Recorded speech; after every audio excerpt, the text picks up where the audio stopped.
Last summer, I got to sit down with some of the Batbusters. The team came together for a reunion filled with fun, many memories to share, and a lot of laughter.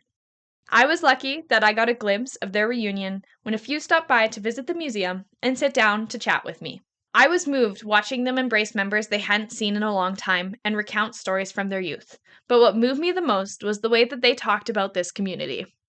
This is our third episode of Community Conversations. I'm your host, Kathryn. Let's converse.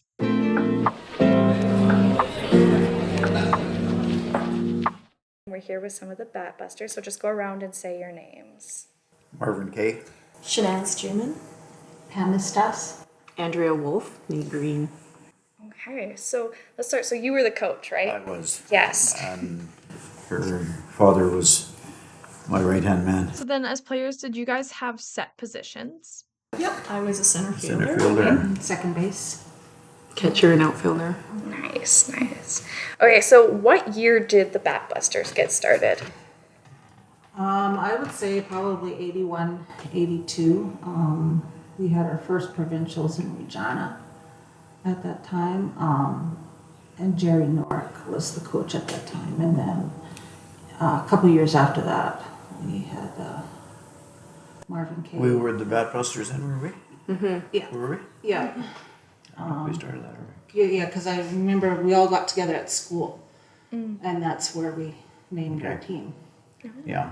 Yeah. So we were about 12 years old when it all started. And so this is an outside of school thing, but very much involved in the school because you were all in school, right? Yeah. Correct. Yeah.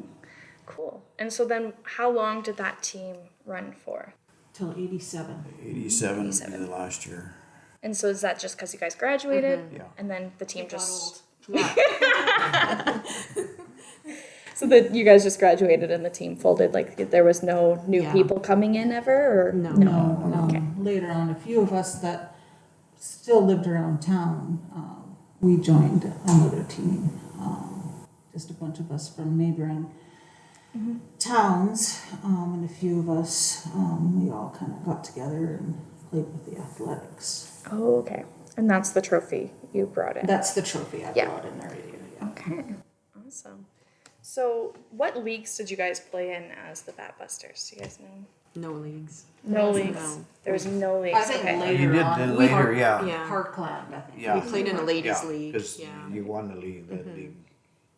Actually, I recall. I think it was Jerry Newark that actually tried to start Sure. getting a league to see if we were actually interested, if there would be enough interest in getting a league going, because there was nothing. Yeah. So Whitewood At had that a time. minor ball league, and we Yes. played on teams. But then the kids that wanted to go play longer in the summer and provincials, Okay. that's kind of where the Batbusters sort of came from. Okay, so this would be considered kind of like a provincial team. Yeah. So then if you didn't play in leagues, it was just tournaments and... Exhibition games. We always played against ladies because there really wasn't anyone around our age doing this. So Okay. We did play in the school league. So Yeah. we were always playing Playing. together, whether it was provincials or just the schools, you traveling to different schools. And But the school league wasn't Batbusters, No. right? No. No, it would be the Tigers or... Yeah. I didn't know the school had a baseball league. yes, we did. it was just like any other sport, whether you were Right. playing volleyball or basketball. Right. We just had a ball team. Right. That's cool. So then what teams do you remember playing against? Was there one team that was your rival as the Batbusters? Lang Bank ladies. Yeah. They were the They were our best competition around probably Yeah. for a couple of 3 years there. Then our later years was the Gerald Gyms. Yeah. It was, yeah. Okay. School, I want to say, age-wise, probably Mooseman was Right, maybe our yeah. closest competition, I would say. Mooseman and Estrazy. But most of it we played against ladies. So what's one tournament that stands out in your guys' memory and you can each share a story or... That would be the 84 when we played out in Peyton.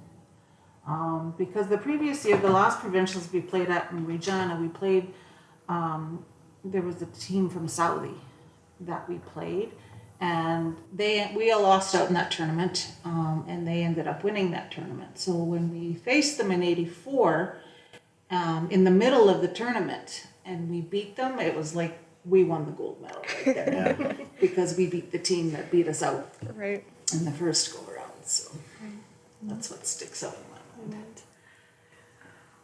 Mine not so much the provincial ball. I think it was more of the tournaments. We always went to the Langbank tournament. They always had a Langbank days or whatever, so we always seemed to be faced off at the end of the tournament with the Langbank ladies that were a very good, strong team too. A lot of local, people that are still around here, and it was always a little bit of a rivalry. We played them quite often, and it was always, I remember, just a back and forth game a lot of the time too. So that stands out to me. It'd be the '84 year for me. It was the first provincial win. I think that's the. I think it's the same. I don't think there's anything different. It was the first provincials, and then again the Langbank tournaments. It was always the coolers in the back of the trunk, and in between the games of all the parents and the kids, sandwiches and that. And then in Langbank in the final with the ladies, and got pretty intense competition. Not unsportsmanlike, but just pretty intense, where it was back and forth, and might go no runs for a couple innings and then score a run, and I think we were just talking earlier that it is so different. Like, we had one player on the bench and the pitcher pitched every inning, every game. We really didn't have a big pitching staff. There was a few of us that Coach Marv tried to make into pitchers just to help our other pitcher out, but she pretty much pitched every single inning of every game every year. So that kind of sticks out to me, that she had the sort of the golden arm back then. So who was your pitcher? Paula Kay. Okay. Yeah. Okay. So let's just go through the team. Who else was on the team and what position did they play? Brenda Topinka was the main catcher, and Karen Flick played first base, and Brenda Flick played third base. Rhonda Claddock played shortstop. Pam played second. Lisa, her sister, played left field. Shanaz, center Suzanne field. center, and Andy in right, and Suzanne in right when she got a chance to play. And everybody played all those positions every inning, every game. It didn't Pretty really much, move. There wasn't Yeah. much moving around. There was not much rest. We were pretty competitive. I remember practices. We had like 2 Well, nobody 3 hour missed. practices. No, No. No, Well, I you mean- had something really had to be important if you missed. we loved the Which is good. practices though. Absolutely loved the practices. Yeah. There wasn't anyone that ever complained or I just. think the obsession for everybody just started, at age 12 when we started to Right. play, because we clicked right away. Right. And I think we all, from that point forward, we were just obsessed with the game.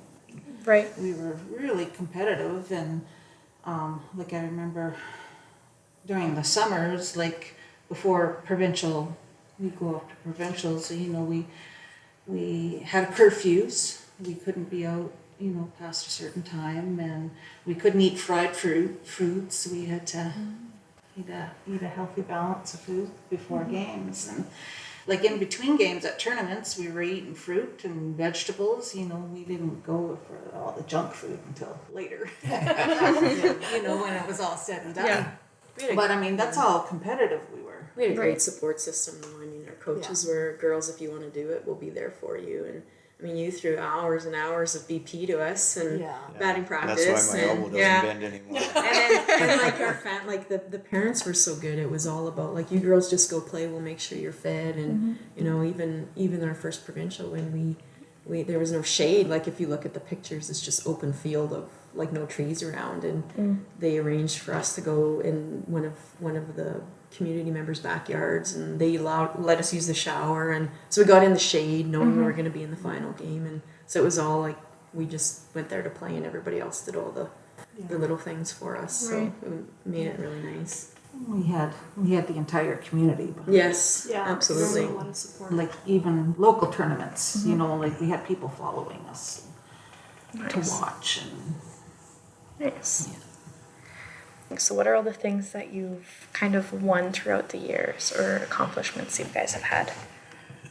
We won silver and Pee Wee here, and then 2 goals, and then 2 nothings.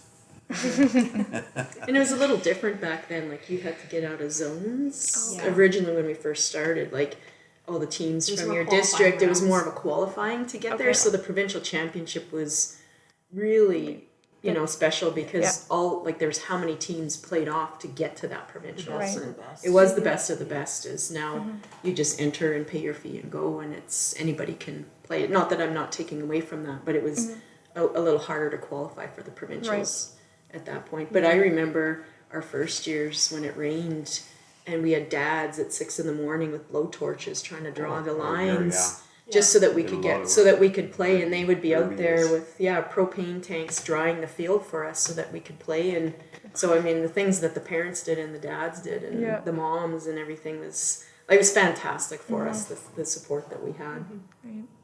So what year you got 2 golds, right? 2 golds, What years were those? 84 and 85. 85. Okay, cool. Yeah, back to back. Back to back. Ooh. How many back-to-back champions were in that provincials? Not many. Not many. There was a lot. Not many even today. We're back to back provincials. Yeah. It's pretty impressive. And I mean, as a team, like even throughout our community, they supported us, so we just kind of gave back to them. You know, like we did a bunch of fundraising. Back when we used to have the community calendars, I don't know if we still do, Yep. but the entire team used to canvass, like go door to door canvassing for the community calendar. So like whatever the community gave to us, we just gave it right back. We did the hospital grounds one summer for Yeah. And we fundraising. were hosted zones one year, so we were painting, you know, all the fences and the backstop and getting everything ready for all these other teams to come in. And so the team as a whole just got together and Right. pitched in. That's awesome. So what is like your favorite story from this? We can't sing. We can't say something. We're not allowed to talk. You want me to leave? There's been a ban on some stories we're not supposed to talk about. It's all the stuff that happened off the field. Yeah. Right. Yeah. The You snake know, dance around the Yes. parking lot at North Battleford after the motel. Snake dance. Yeah, we all, I don't know what you would call it. Yeah, it's kind of like a Combo Oh, line. okay. And driving, Marv brought his truck and we had a blowhorn, and when we won, we came back, and at night we would drive around Tour it down. winning, like everyone knew we Right. won, Yeah. and they'd be honking and people would open the doors, and you know, and we'd go around the town because we won, because provincials was a pretty big thing back Right. then, and Yep. so yeah, driving around and the horn, the blowhorn, and that was a lot of Especially a fun. little town. 'Cause Yes, a lot of the time yeah. you would go into those bigger tournament zones or provincials and you're against, you know, the Reginas and the Reginas, yeah. Saskatoons and the Moose Right. Jaws, and it's like, Whitewood? Really? Dinky Yeah. little town Whitewood? Really? But, you know, it was always nice to be the underdog and go in there. Yeah. Yeah. I just remember everybody sitting in the backyard, Yeah. and you know, like we had a celebration out at Marv's farm, and it's just gathering together as a team, but again, like not during tournaments, not during games, but just some weekend where we're not doing anything and just being together as a team, but not as a team. So Right. just kind of like one big family. I was just gonna say, it sounds pretty cliche that it sounds like we were a family, but honestly, we you know, spent a lot of time together in the summers practicing in games. We went to school together every day, and we played ball in league and provincial. So I mean, that took up a lot of our time. We spent a lot of time with each other, and The parent group was Yeah. so good. That was, everybody was, and Malcolm was great to work with. And well, you'd come in off the field and well, make it to practice, Joe, and Malcolm was after running seat- from the after- locker after plant, seating, and he yeah, ran the show. yeah. And we have to say it's the parent stories we can't tell, not Yes, ours. yes. It's the parent stories we're not allowed to tell. The parents had a lot of fun too, just as much as we Oh, did. sure. So We got curfew. They did. they didn't. Yeah. So as the coach, what was your favorite kind of a funny story or something? that you can tell? Oh, one time I was giving Paula a sign to Bun and I was giving her a steel sign or something. I remember that. It was a laugh. She was bad and supposed to steal. But one play I remember, I think it was in that Saudi game, and it was tight. And one of their finally got a lead, I think, and one of their players had a wicked line drive and Rhonda caught it, leaped. It would have gone right to the fence and put them back on top again. That was one play that I remember and I think it was in that game. But there's things we did that I don't see often today, like we pulled off double plays, and you don't often see that in these age groups, like even, you know, with the Canadians. We You don't spent see hours, too many, like- but the double plays were like next to nothing. Yeah. It was just second nature, and it was just so simple. You ran the practices, Yeah. you didn't do Everybody anything knew where to fancy. go and what Yeah. to do. Whenever something happened, that was...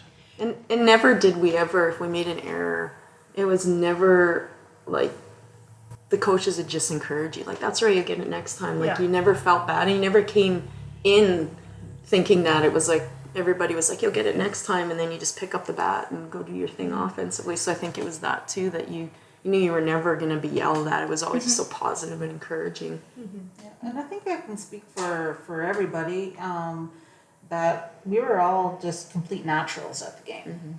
Like, we picked up the sport like instantly. And like I said, and with the coaching that we had, it just naturally enhanced all our skills. Well, I learned a lot of ball strategy. I mean, practices, we'd spend countless times at practice when you would hit balls and say, okay, there's a runner on such and such a base, and you hit it, and then it's like, okay, where are you throwing? Where is it going? And I know even just from my experience being a mom, when my boys were growing up, you know, tried to help with their ball team and try to get that strategy going, and they all kind of look at you like, I don't get it. I don't understand. But I think it's what you put into it too, Right. Oh, yeah. right? It's what you put into it as well. But If there was something 20 years down the line and you were telling kids who were playing baseball or whatever, what's one thing that you would tell them, like a piece of advice from your experience? Well, when I coach everything like Batbusters. So when I talk tonight, it's a little bit about that, but it's like family. You got to create that culture first, and that's the very first thing for me is create that family-like culture, and then worry about everything after. Because if you don't gel together and work together on the field, you're just not going to have success, and that's kind of the base of what I do. And so it's fun that tradition kind of carries on. And for me, honestly, it's provincials and winning was great, but I remember more of just being with everybody and having fun and memories and experiences, and just, it was a great part of my childhood. It was a Absolutely. huge part of it.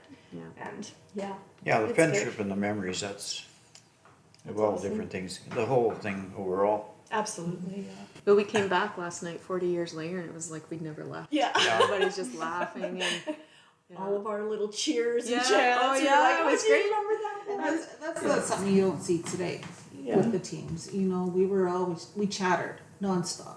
I mean, we didn't shut up. You know, whether we were on the field or on the bench, when we were batting, there was always noise. And a lot of that you don't see today. And like, even I was just a few weeks ago watching my niece play ball, and just watching the team would bring back a lot of memories. And I would try to talk to her, like, you got to do this, and you got to do this, and you got to do this, and it's just like it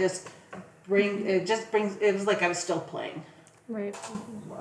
Watching the younger generation come up and play the game, and you're just like, God, I gotta get out there. I helped a little U9 team, and I always was telling them when I played with the Batbusters in Whitewood, and they thought that was just great. And so I taught them some of our cheers. So I was just gonna say, what are some of those cheers? Hey, fans in the stands, if you're with us, clap your hands. And so my little team was like, no one had heard that, so they were doing this, and then they got into the eye black, and they just cheered, and it was fantastic because there was a little girl that had first time ever playing any organized sport.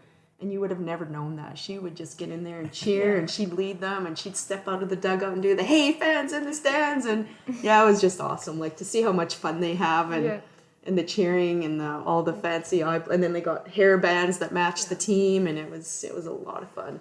Well, even the few that did not play on a regular basis that were still in the dugout. They were still supportive and encouraging. They were the ones that would get all of that going as well too, so and get the fans going. So it was just didn't matter if you were on or off the field. It was just a really good atmosphere. I do remember, I think it was my aunt at one of the games, and they were cheering, and she got cheering so loud she actually bonked the lady in front of her head. So that's how much. So those are the things, right? Not the medals, all those fun things. Yeah. And I remember when we were out playing in Hodgeville, which is up by Swift Current, and I mean that's hours away, and there was people that traveled there from Whitewood to come watch us play.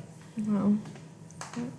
So I mean, there was never a shortage of And no supporters. ties. They had no kids playing. No. They just came to watch. Yeah. And it's funny, even older and grown, you know, you still have people that'll come up and just, oh, I remember when you guys used to play ball, and oh, you know, we loved watching you guys play, and you know, it's heartwarming. Yeah. Yeah. If there was something, like, if the whole community was in front of you that came and supported you, and there was something that you would want to say to them, what would it be? Thank you. Thank you. And that's something that just can't be replaced or replicated. Yeah, you just because the town, like I mean, everybody watched you grow up here. You know, and it's like they were part of our ball family. Right. Because they went everywhere with us. And you just can't thank them enough for the support, because I think a lot of it was we were playing for them also, you know, as well as us. And it's the love of the game. Right. That's awesome. I don't really have any other questions, but if you guys have other stories or other things that you guys would like to include in this recording, feel free to say it. I think you've covered it. Yeah, I think it's Thank you for enjoyable. the opportunity. was. Yeah, thanks for this. letting us reminisce. Yes. Well, thank you for coming in. Well, we can all still remember it. Yeah, that's another thing. Everybody's, other than some parent or quite a few parents that aren't here, but Yeah. It's just kind of nice to. which Because is there's a lot of the stories that like we were talking about last night that I'm thinking, where was I? I don't remember this thing's happening. Mind you, that was mostly you guys, the parents. Yeah, we did. Yeah, and fun things like we had a radio station. We just as a fundraiser from Regina, they came out and did we played against the radio station, and a couple of the moms dressed up as clowns, and we didn't know and ran all over the diamond. So little things like that you know made life fun in the ball season. it was a lot of fun. Yeah, it was so much fun. It was hard work, but you know what? You get what you put into it, right? And we were always told that. But that's what sports should be. Like it should be fun. It was never about. I mean, we always want to win, and we were super competitive. But just the culture that my dad and Marv built was like it was so fun. Like even just going to practice. Yeah. You know, there's times where normally you could have said, again practice, but we were like, we can't wait to get there, and you know, nobody complained. It was always just so much fun. Well, like these hot days, I Yeah. remember having 2 Oh. and 3 hour practices in the diamond, Yeah. middle of the day, and practicing. Yeah, you just made sure you had enough water, Yeah. and you just kept going in that. Well, it was so hot in Hodgeville, they came and watered Yeah, it the was wicked. diamonds down. Yeah. The fire Yeah. department came out and finally had to hose the diamonds down. Yeah. It was so dry. Yeah. Like there wasn't a leaf anywhere out there, and the grasshoppers were eating everything. And Yeah. Grasshopper. Was it wicked? Grasshoppers Yeah. and it was hot in the 80s. Yeah. and thanks to Brenda for organizing. Organizing, Yes. yeah. Thought about doing something for the last 20 years and haven't got around to it, so it was great that she did. Yeah. It's like we're 15 again. Well, and some of us honestly haven't seen each other since right. like almost graduation. We Like, should it's have all been over gone 30 out to the ball years. field and stood in our positions. Yeah. Right? Maybe not Yeah. throw a ball. Maybe some of us probably couldn't do Yeah. that. And I mean, I remember too when I was injured and just wanting to play so bad, and Yeah. I couldn't. And Did you still go to all the games though? oh yeah, I was on sitting No, on you the didn't bench. miss. You didn't want to miss. Yeah. No. No, I was still on the bench, but I had broken my leg and just got the cast off, and we had zones. I think I got my cast off Thursday, and we were starting zones Friday night, and I couldn't play. It's hard. It was hard Yeah. because when you love the game that much, Right. just very memorable 6 years. Oh, it was. You're all my kids. It's good to see you all We had again. a blast. We learned so much. We learned a lot. A lot of life lessons. Not even ball. Yeah. Life lessons. What's one thing you would tell the players today? We could have been better. I'm pointing at me though. I could have taught more batting stuff that would have made us more offensive, I think. I think we could have been better than we were. But that's outside. But you know what? We made the best with what we had, right? Yeah, Maggie didn't but- have all the fancy stuff. You did a damn good job. Yeah, it worked out okay. Absolutely. And what was one thing as players you would say to your coach? Thank you for your time. Yeah. As a parent now, knowing the time that you guys put into and working and family and everything else, and you know, it's a huge commitment. And you can't plan a summer because it's like it depends on how well you do in ball. That's right. It depends on Yeah. how long That's it's right. going to go, and yeah, so families were just kind of in limbo until we knew that it was, don't plan anything, until after provincials, basically. Well, we wouldn't have got those championships without you. No, 100%. Thank you.